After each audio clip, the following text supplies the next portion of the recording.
Good morning, everyone, and welcome to part 2 of Modern Slavery Skills Training Workshops.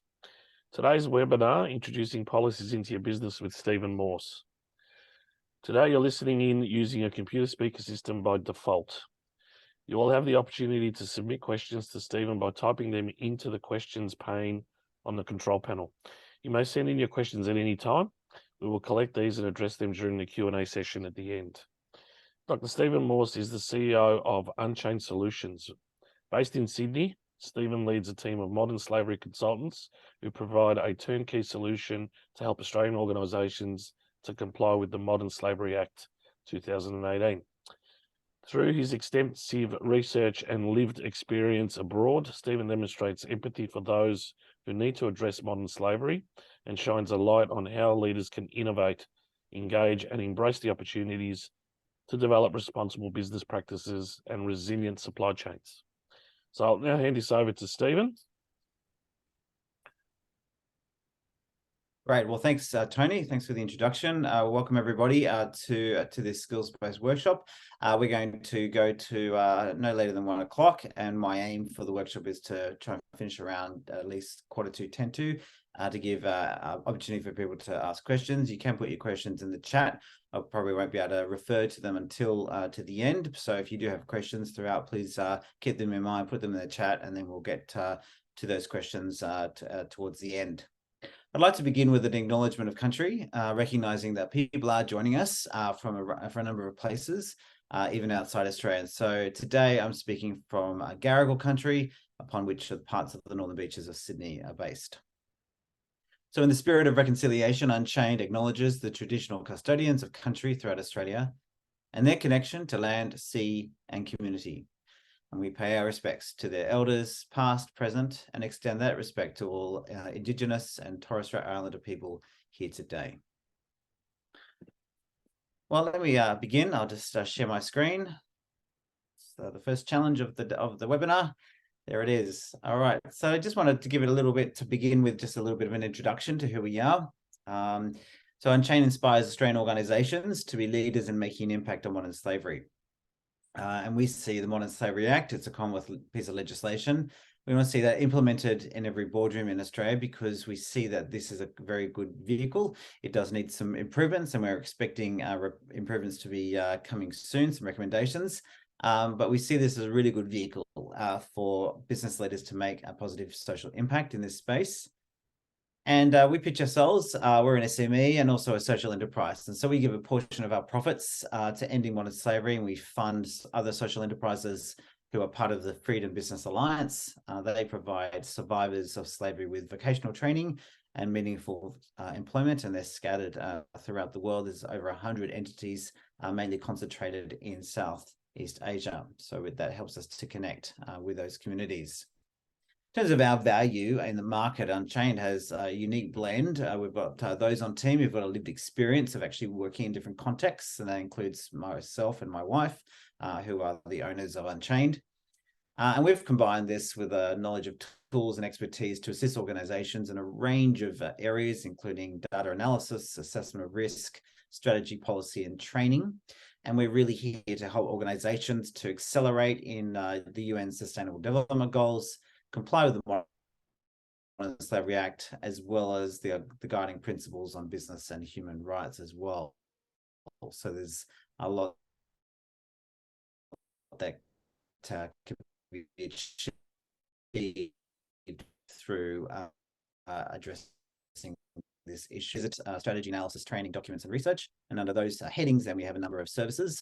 We are a bespoke organization. In a sense, we offer bespoke services to our clients. We're industry agnostic in the sense that we work with a range of organizations, and we offer those services. We can wrap around all our solution areas around the specific needs of a client, depending on their size, their reporting requirements, how they're advancing with those requirements, and what they need to do at that point in time. Some of the sectors that we've worked with include mining, education, agriculture, finance, construction, health, logistics, retail, and the not-for-profit sectors. And we're also starting to do some more work with government, given that the New South Wales Act targets New South Wales government entities. And so there's a range of opportunities there for us to move into government, which will have touch points with these sectors. So that's who we are. So what I want to cover off today is really the why, the what, and the how. Just first of all, just give a brief introduction to modern slavery for those who are unaware of what we're talking about. Then I want to go into really looking at some of the trends in supplier alignment with corporate clients on modern slavery, which really is kind of the why for policy. What developing is really about, what developing an ethical policy portfolio is about, what will be included, and then the how, what are the steps to effective policy development. So we've got a lot to cover off. We'll have a bit of a Q&A at the end, and then what Unchained is offering APPA members to help them implement this as easily as possible. So let's look at the impact of modern slavery. Well, it's actually 10 years since this tragedy occurred in Rana Plaza in Dhaka, Bangladesh. And here we have an image of the collapse of a factory, a garment factory, a very famous so it's infamous incident which caught global attention back in April 2013.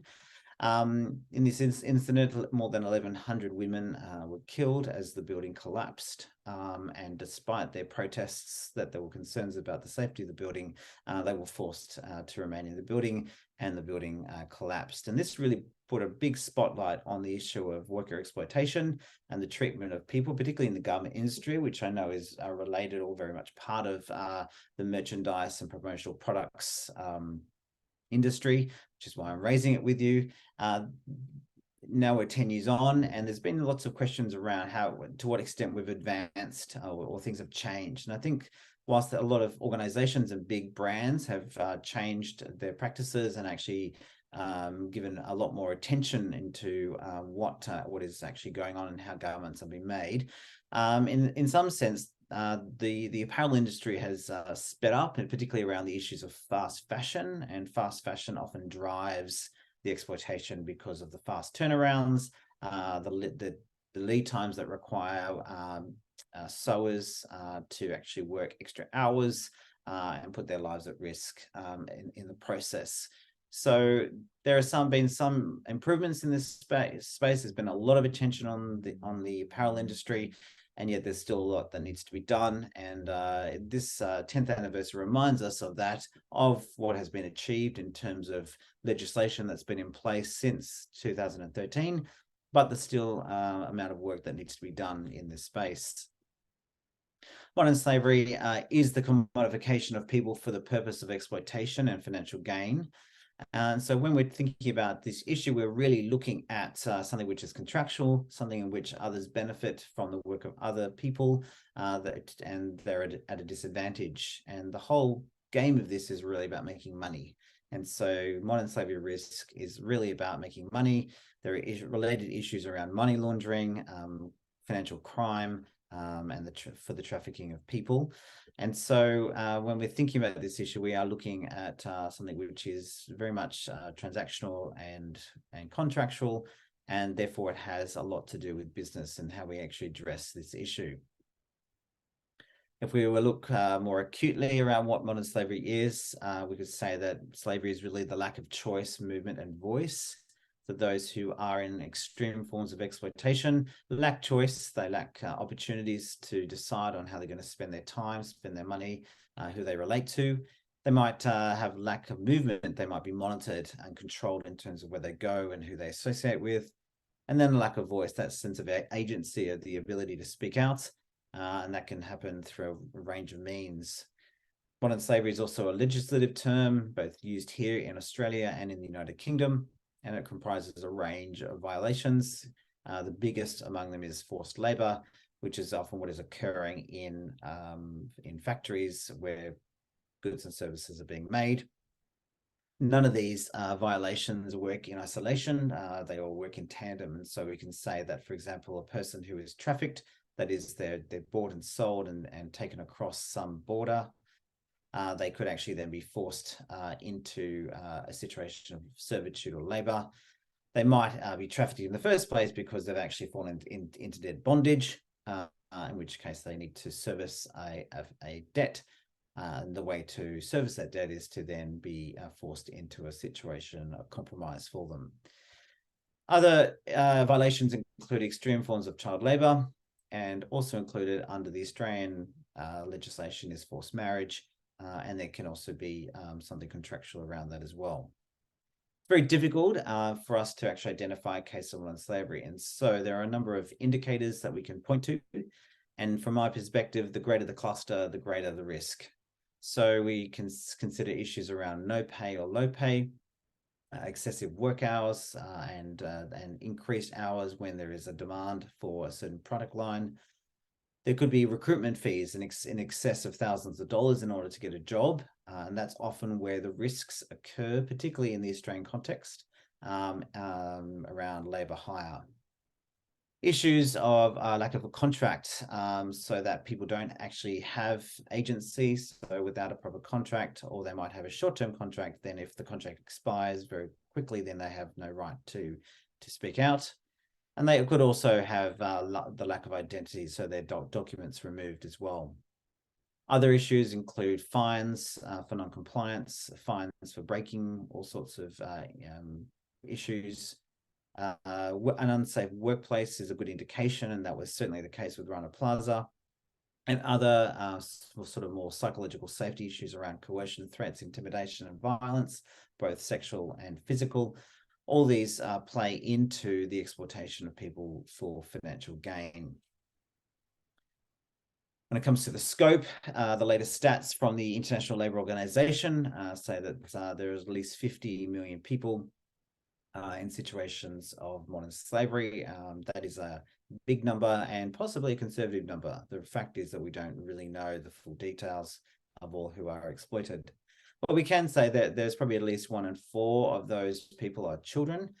And there's a gender disparity here in which 73%, at least 73% of those who are affected are women and children. So modern slavery really then targets the most vulnerable, and it is a gender issue and needs to be treated as such. There is a gender imbalance in this space. The biggest category, as I mentioned, was forced labor. So at least 2/3 of that 50 million of people are in forced labor. And we're talking about a multi-billion-dollar industry driven by crime, often financial crime. And in terms of where things are up to in Australia, the stats have not really been updated over the last number of years. And so we're still looking at Global Slavery Index figures of around 15,000 cases, although I would actually say that's conservative. The Anti-Slavery Australia would talk more in terms of ratios. So we have at least 1 in 5 cases reported, which is an interesting ratio in the sense that it really speaks to the fact that there is a low reporting rate, and as has been identified recently in discussions with the New South Wales Anti-Slavery Commissioner, the pathways for actually raising a grievance and getting support are not functional, are not actually up to good practice or best practice, to say the least. And so a lot of work needs to be done. And the Anti-Slavery Commissioner, in light of the New South Wales Modern Slavery Act, has a very strong long-term commitment to making sure that there are pathways for people to receive care, but we're still a work in progress. So let's move on then to consider the why and what it is that is driving the intervention, and why it is that particularly those who are supplying to large corporates need to fall into alignment. Let's consider some of the trends of what's actually going on since the Modern Slavery Act was enacted in 2018. We have 2 pieces of legislation driving modern slavery, with a few other frameworks around ethical sourcing in other states, notably Victoria and Queensland. We currently have we have had in play for the longest time now, since 2019, is the Commonwealth Modern Slavery Act, which targets entities generating more than 100 million in annual consolidated revenue. This legislation is up for review, and we are waiting for this review to come out at any point. It's actually a little bit overdue in terms of the projected release of that review, but there's lots of recommendations are being made to strengthen this piece of legislation and actually make it more robust and more imposing upon companies and what they're actually needing to do.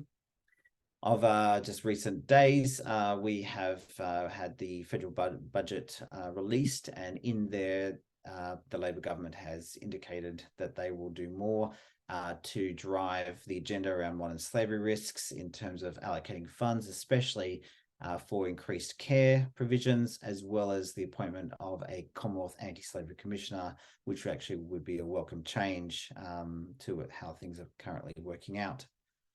And then we have the New South Wales Act, which has now been in play for the last 12 to 18 months. And that's really calling upon primarily government entities, so government departments for New South Wales, government-owned entities and corporations and local governments to really to address the issue of modern slavery and report on and ensure that slavery is not part of the goods and services that they procure.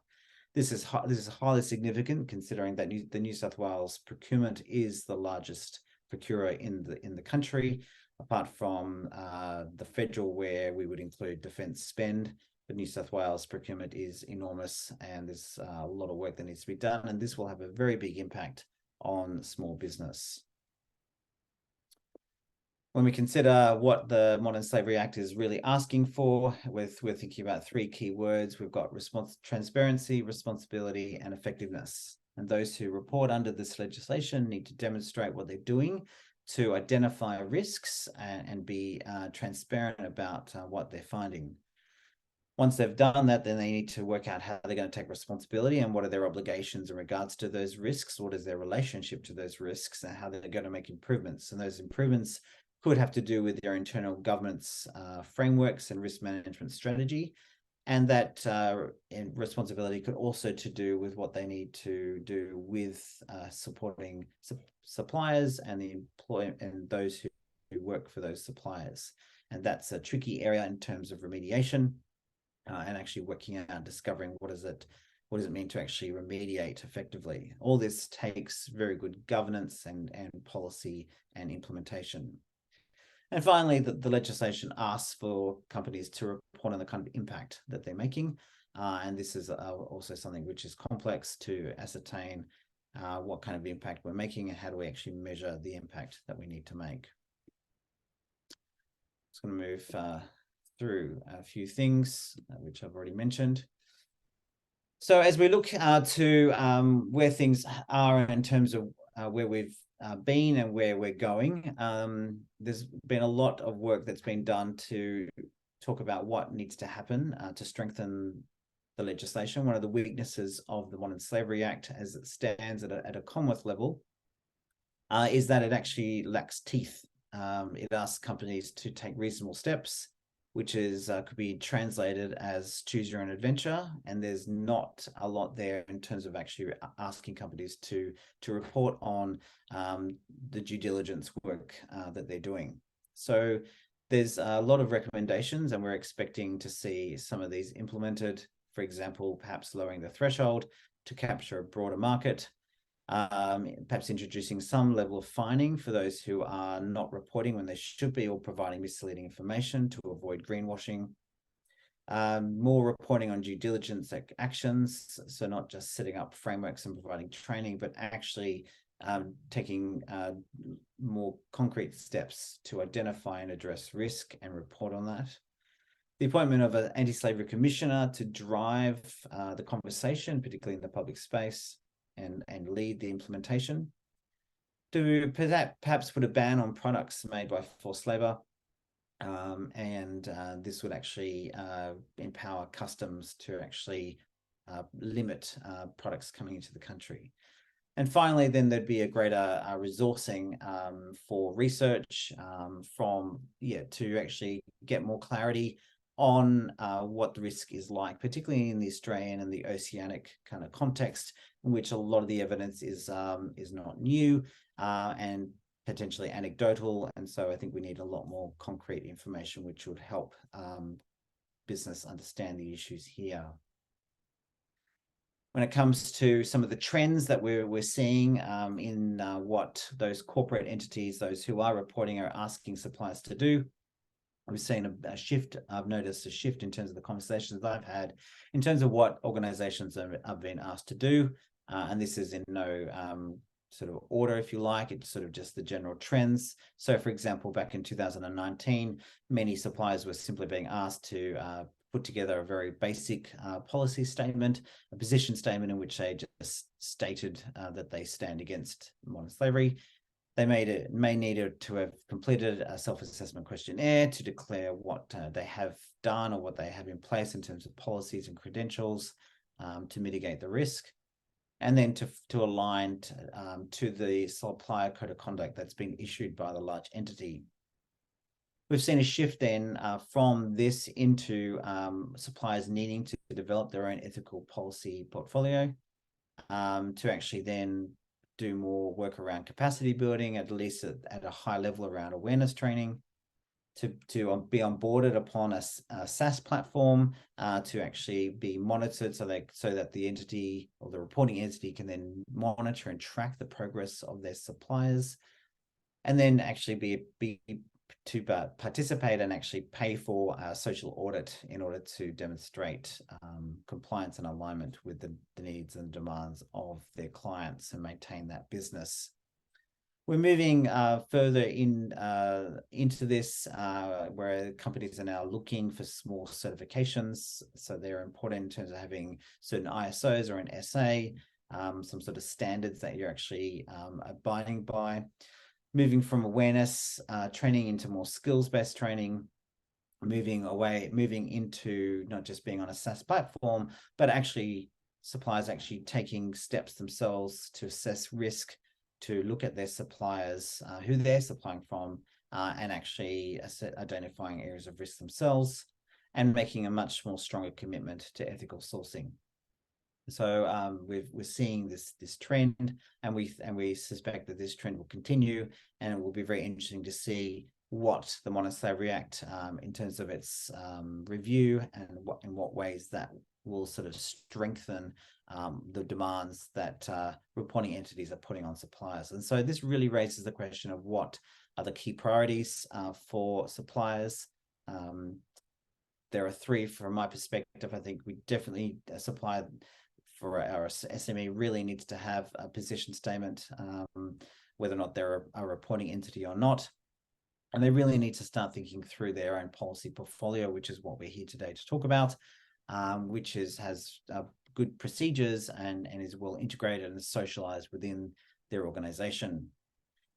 In terms of risk management, there is a need for organizations and suppliers to start thinking through who they're buying from and to come up with a risk management framework themselves, which includes assessing the risks for their own suppliers, being part of an annual reporting mechanism, including an auditing component, to look at different certifications that they can actually abide by. And this is particularly important, I think, in terms of tendering for business with government, and then also having their own commitment to ethical sourcing. And then in terms of people and culture, to keep having regular trainings, at least at the awareness level, and then at the more skills level for those who are at the forefront of purchasing, especially, and site management.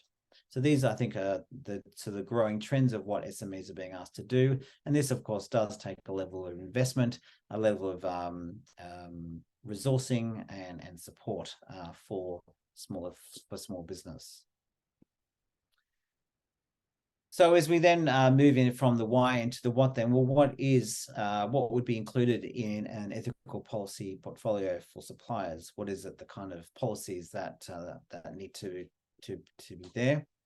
I've already mentioned a few, but I think there's probably at least 8 that suppliers could start integrating and socializing into their business. I've mentioned the policy on modern slavery. This could be augmented or be part of a bigger policy on human rights, or even a larger policy on sustainability or responsible business to begin with. And in these kind of statements, then you're actually, first of all, making commitments around what you stand for, that you actually stand against human trafficking, for example, and you stand against human rights violations of workers. But there's also an element and a component there of actually talking about what kind of steps, what kind of activities you're taking over a period of time to address these issues? What are your commitments? Not just a propositional statement against what you stand for and stand against, but also what actually actions you're taking to address this issue within your own organization. Other policies that exist at the big end of town are now obviously finding their way into the smaller end of town. And so companies need to think through having their own ethical sourcing or procurement policy, to have their own supplier code of conduct, as well as aligning themselves to a corporate code of conduct, to then have start developing and thinking through their own grievance policy mechanism, and also whistleblower. So what ways can people actually raise concerns in a safe way with confidentiality? In what ways do people have access to raise a grievance? In addition to that is to look at have a really good recruitment policy, particularly where you need to employ people, or contingent labor, or subcontracting, so that you actually have very clear policies on what you expect and the standards that you have in place. And finally, to have a remediation policy as well, which at least is going to be at a theoretical level. You've actually thought through what remediation is and what you're committed to, but bearing in mind that remediation is a very big area and a complex area, and we can't really remediate effectively unless we actually understand what we're actually remediating, and what are the needs of those who need some level of remedy from our activities. So that's a work in progress kind of policy, the remediation policy. And likewise with all policies need to be implemented, they need to be socialized, and they need to be reviewed, and there needs to be a process for continuous improvement. What I want to do in the time that we have today is just go a little bit deeper in terms of what some of these policies are about. And I've just identified 3 policies because there's actually a lot of content there, and there's a lot to digest, and we don't have time for that today. So let's just consider, first of all, the ethical sourcing policy. Sorry, I just want to open up my thing. That's it. So we can, if we were to summarize what an ethical sourcing policy is about, it really sets out the company's expectations for its suppliers to operate in a socially responsible and sustainable manner, which will include environmental considerations. It covers issues such as labor rights, environmental impact, and community engagement to minimize risks and promote positive outcomes. Its purpose is to align a company's supply chain with its values, enhance its reputation, and build a sustainable and responsible supply chain. That's really the crux and the essence of what a policy is. So aside from in terms of those issues around quality, for example, and quality control, an ethical sourcing policy will include those aspects, but and augment it by actually including those impact areas that are mentioned in the policy. One of the members, Value Added Promotions, has a good example of this. I'm going to try and see if I can share my screen just to bring that up for you so you can have a look. So this is Value Added Promotions. They're a member of APPA, and how they've set out their global sourcing and procurement policies straight on their website. So it's not a document that's hidden out of sight, that it's very much in the public view and available for all to see, which I think is actually good practice, particularly if you're a supplier and you want to be readily identified as an organization that has an ethical sourcing policy. And the way that they've just set this out is just very clear in terms of the key areas, the key priorities, and their process. And it's, as you can see, it includes areas around quality and price, and efficiency as well, and customization. So what they've done, and I think it's good, is they've just really outlined very clearly what it is that they commit to in terms of their process and how they source, and their history around that. And these are obviously showcasing some of their strengths in terms of their buying power, their product innovation and quality control, and safety, OH&S, and then included in that on that page then are more details for ethical sourcing and the manufacturing of the products themselves. And this is all, as you can see, it's just very clearly detailed. The policy doesn't have to necessarily be lengthy. It needs to, one of the key strengths of any policy is it's it's intelligent, and it can actually be consumed and understood by the maximum number of people. So we're not looking for anything too elaborate necessarily, but showing very clear signs and very clear data or information on terms of how you actually, what you committed to. And in there's issues around, they've raised specifically child labor, and then made reference to APPA in there. So I think from my perspective, I think, as a supplier, this is a very good start, and this may be in a sense augmented by a more detailed policy for those who actually are needing to implement that within their organization. But in terms of communicating the policy and aligning that with their reputation to actually put something out to the market, which has the main components of what they want to communicate, and then more detailed for those for the specific procedures that pertain to the implementation of that policy.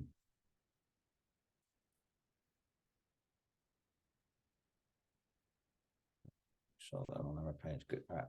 So moving on then. So if we think then, what is ethical recruitment policies? So I think these two kind of are related, but the recruitment side then focuses more specifically on people. So the ethical recruitment policy outlines a company's commitment to fair and non-discriminatory hiring and practices. It typically includes measures to prevent discrimination based on factors such as race, gender, age, disability, religion, or sexual orientation, and to ensure that all candidates are treated fairly and with respect. It can also address issues related to labour trafficking and forced labour by establishing clear guidelines for background checks, verification of employment history, and the monitoring of recruitment agencies. By adopting an ethical recruitment policy, a company can attract and retain its top talent, build a diverse and inclusive workforce, and promote its reputation as a responsible and socially conscious employer.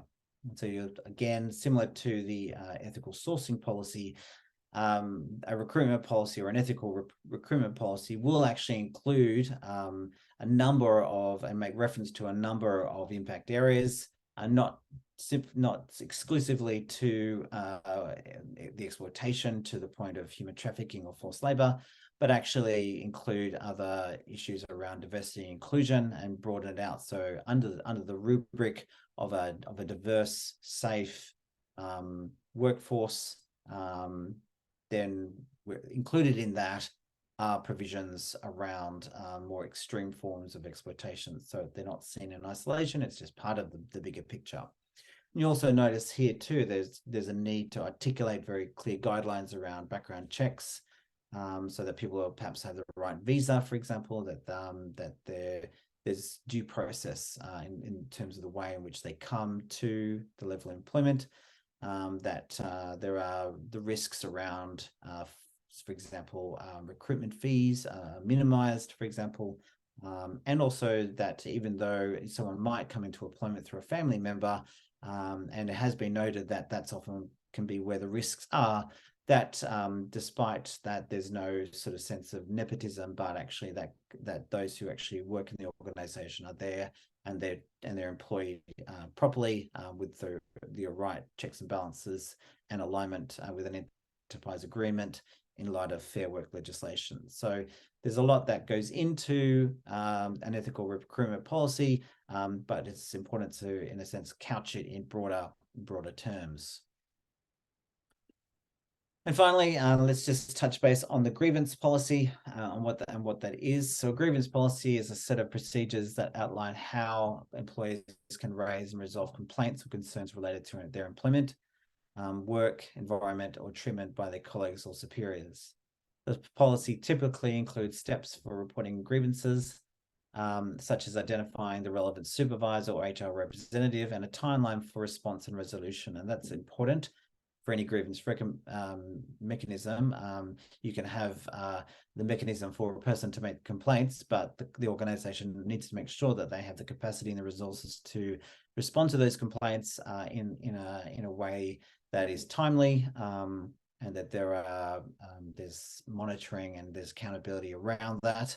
And that all that information of how a complaint will be handled is made clear in the policy itself, and there's a mechanism for that policy that articulates that. And that mechanism might include a poster, for example, or some form of communication to the organization to actually help them or to help people understand when they do make a complaint, this is how the complaint's going to be resolved.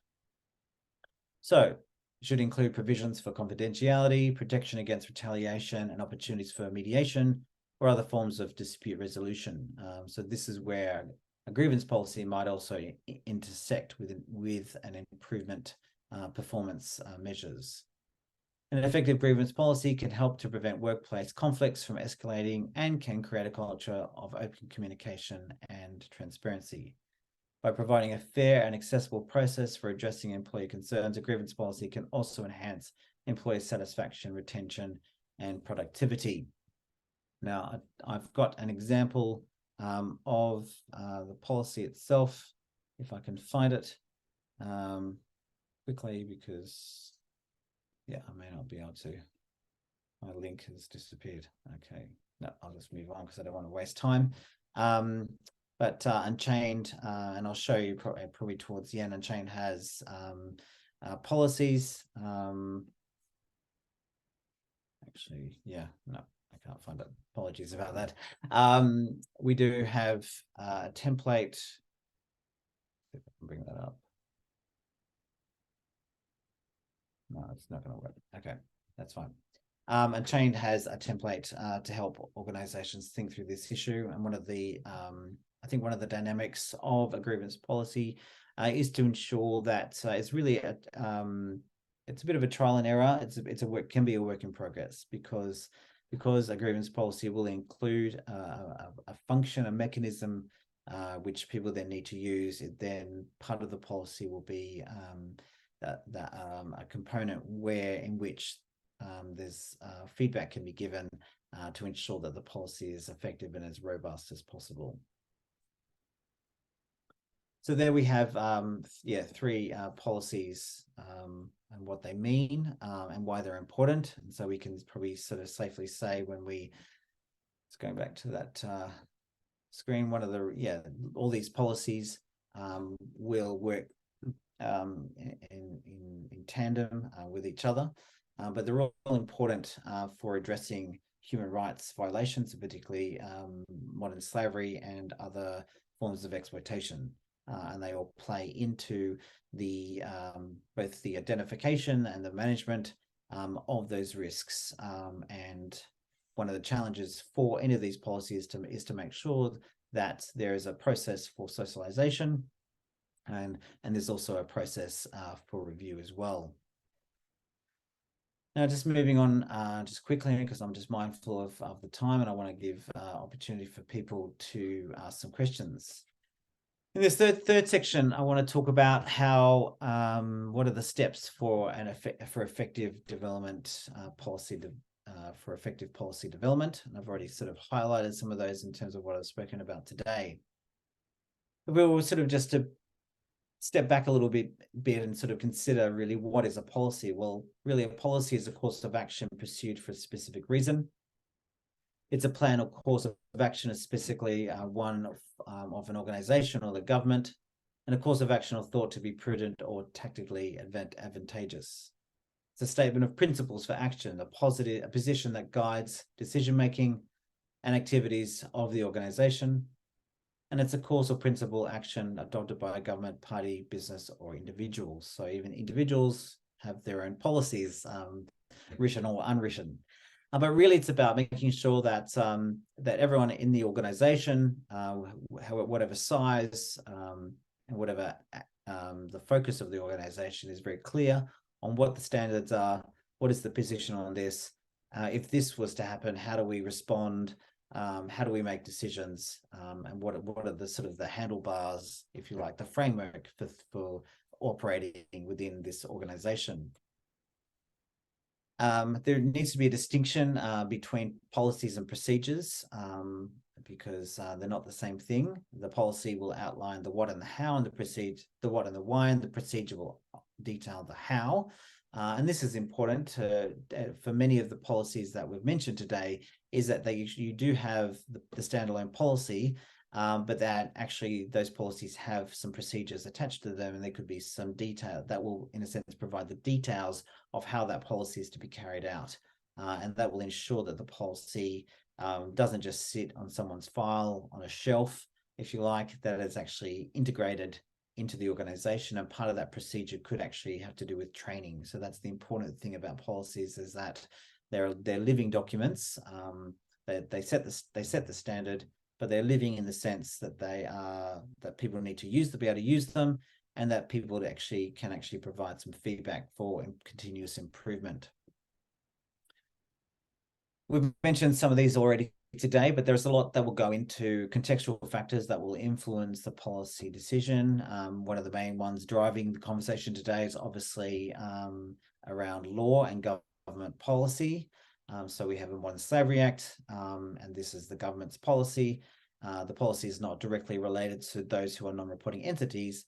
However, because of your need to maintain business with those who are reporting, then this is in a sense, the main driver for the implementation of these policies. It's part of the market conditions. Those conditions are evolving all the time, and as I mentioned earlier, those conditions are increasing. So the rationale and the need to actually implement those policies is rapidly increasing, and not just for this issue, but for a range of ESG issues.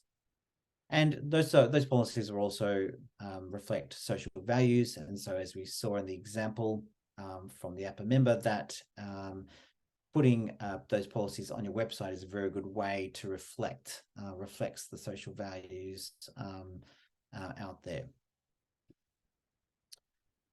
There's a lot that we need to do in terms of shaping those policies, and I've kind of run out of time to go explore that in more detail.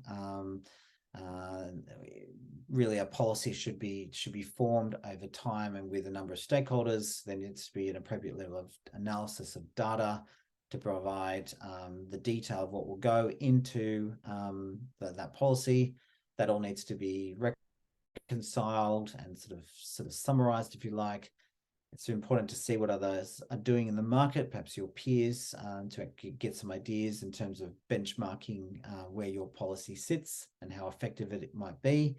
And there needs to be some really clear decision-making and ownership of the policy development and validation of that policy as it's socialized within the organization. Policies should be brief. There's no point read or use it. There needs to be some visual impact, and as we saw in that example, it needs to be very clearly set out, so not too wordy, too detailed. There needs to really have a very strong component on socialization, and I can't stress this enough, because I was just even talking to a client on Tuesday. One of their challenges is they have a lot of policies, but they're not well implemented and socialized. And so the socialization process for training is critical to the effectiveness of the policy and its life in the organization. And to have very clear numbering systems, so people can actually refer to specific sections very clearly, and that makes it the ease of readability in terms of and quick decision making as well. In terms of the different structures, then you make sure that your policy has a brief statement of intent and rationale. Scope, who's covered by this policy, that's also very important. You need to consider who in the organization this policy needs to encompass, and who are the relevant stakeholders.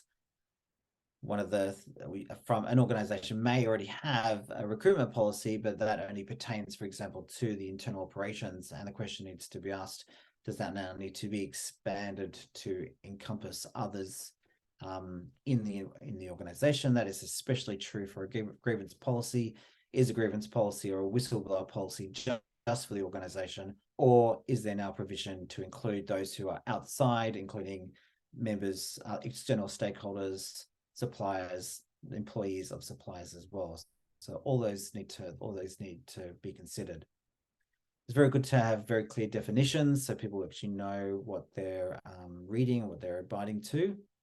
And then the details of the policies and conditions, related links to other policies that may be related to that or may govern that policy. For example, a code of conduct can govern a number of policies within the organization.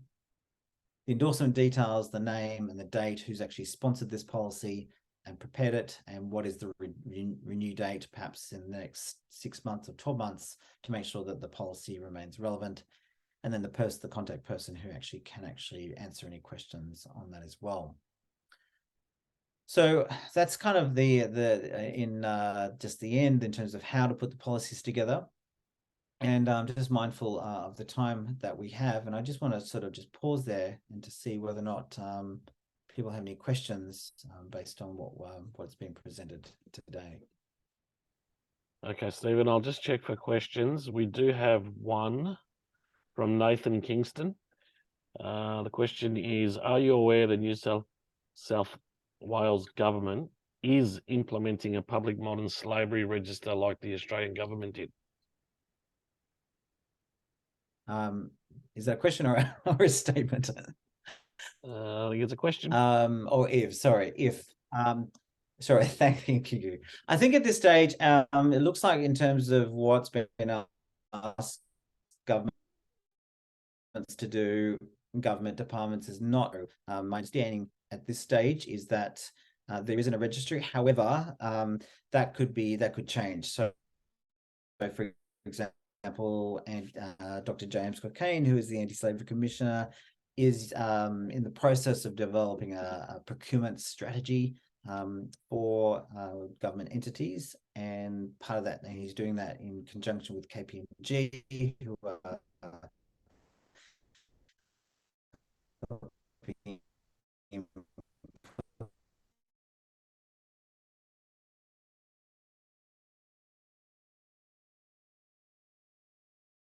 so for entities to register their statements, their reports. My understanding is that the statement is that government entities don't necessarily need to put a statement. It just needs to be included in their annual reports at this stage. However, more detail will come, I think. Thank you, Stephen. Oh, no, we have one more question. Oh, no, it's a thank you from Nathan. Great work, Stephen. Some important policies to work on. There certainly are. There's a lot to do, and what I wanted to share, part of Unchained's partnership with APPA, is to offer policies that we've got that we can provide for you. So Unchained has a number of policy templates that APPA members can purchase. We have templates for the modern slavery statement. So if you need a statement developed, we've got a template to help you with that. We have got the procurement policies, so this ethical sourcing, remediation, supply code of conduct, grievance policy, and human rights policy. So all these policies we have templates for. The only policy we don't have at this stage, which we're still developing, is a recruitment policy, an ethical recruitment policy, but that would probably the other policy is, recruitment and whistleblower. So we're still developing a whistleblower policy and a recruitment policy. So we have these templates. They're priced at $110. It's including GST, and they can be purchased through us. We can also package that. We can offer all those policies, those 6, for a package price of $550. So you really get one policy for free. And that's available if you want to actually get in touch with us. And I'm happy for you to reach out to me, and then I can provide you with the links to make those purchases.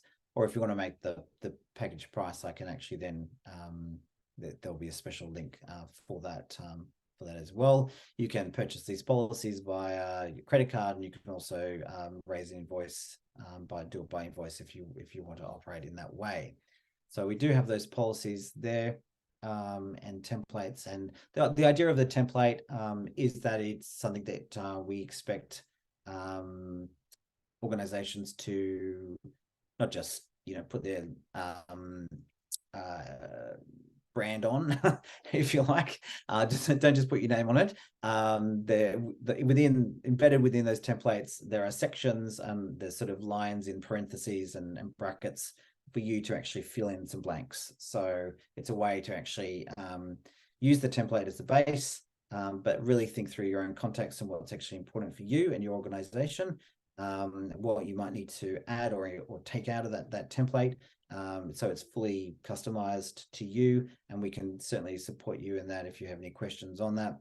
But really, it's a baseline so that you've got something to work with, and we've thought through all the different types of inputs and provisions around human rights due diligence and modern slavery. So that's probably one of the key benefit of the template. It's custom made from an ethical sourcing or ethical point of view in reference to this area of risk. So they're available for APPA members to purchase, and probably the best way to do that and get in contact with me is to scan my QR code, which leads you to Linktree. It's a good way of getting in touch with me via all my socials. If you are not if you're a bit sick of QR codes coming out of the COVID world, I appreciate that. You can also then get in contact with me, and I've got just send me an email at info@unchainedsolutions.com.au, or just visit our website, or give me a phone call. We can discuss your needs further.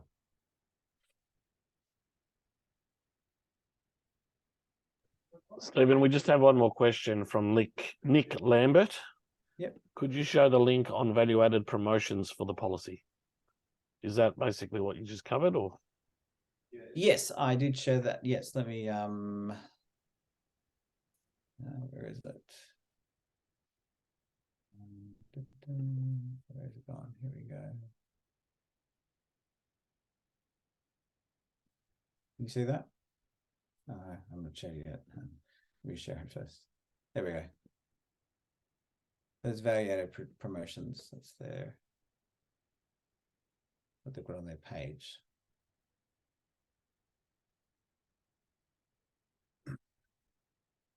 So this is obviously, very how they're promoting. So it's not, this is good. This is good in terms of a policy that you would use for communications, for marketing, and then you would have more detailed, particularly in terms of the procedures, more details around the policy, who's sponsoring the policy, how the policy is being implemented and socialized, for example. Okay, Nick, are you happy with that answer, or were you looking for some other answer?